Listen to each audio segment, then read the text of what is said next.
Le projet de loi portant révision du code électoral sera soumis ce mardi au vote à l'Assemblée nationale en procédure d'urgence.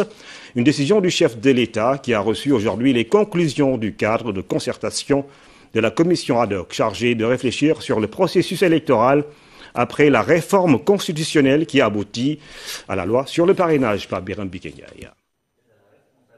Après le vote de la loi sur le parrainage à l'Assemblée nationale et sa promulgation par le Conseil constitutionnel le 11 mai dernier, place à la mise en œuvre de cette réforme qui impose une révision du code électoral.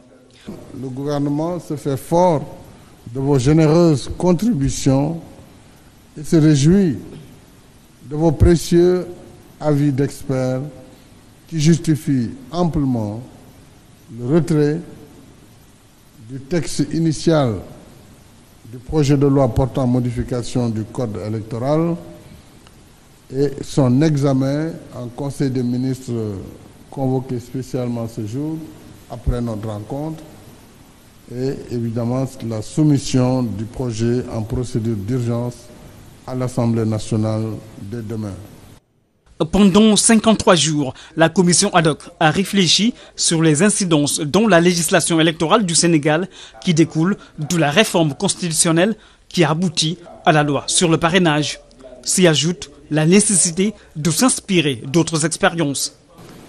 Elle a travaillé et soumis à votre haute décision que vous venez de nous notifier. Elle a également effectué des missions d'imprégnation dans 2 pays, dont l'un africain, le Cap-Vert, l'autre européen, la Pologne, qui ont conçu et appliqué depuis des années le parrainage élargi à tous. Je voudrais dire, Président, que nous sommes arrivés à un consensus total sur les 5 points de discussion. Nous avons travaillé sans tenir compte de nos appartenances politiques ou d'entités autres. Monsieur le Président, nous avons visité le Cap-Vert, nous avons visité la Pologne.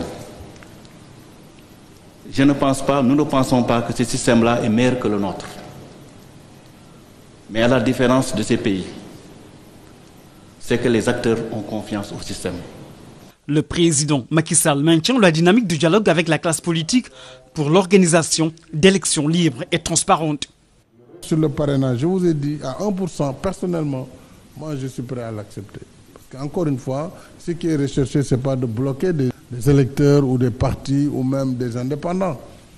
Ce qui est recherché, c'est d'éviter que finalement, trop de liberté tue la liberté dans l'organisation des élections. C'est la seule limite. Si vous éliminez des parrainages parce qu'il y a redondance, qu'on permette aux candidats d'apporter le même nombre équivalent, de substituer en fait. Le mandataire dispose de 24 heures pour régulariser en remplaçant le ou les parrains invalidés. Donc, c'est la loi. Donc ça, le Conseil ne peut pas s'opposer là-dessus. Un consensus a été trouvé sur 5 points essentiels. Il s'agit de l'organisation de la collecte des parrainages, du dépôt et du contrôle des listes de parrainage, du contentieux des sanctions contre les éventuels auteurs de fraude, de la baisse du taux de signature nécessaire à la participation aux élections.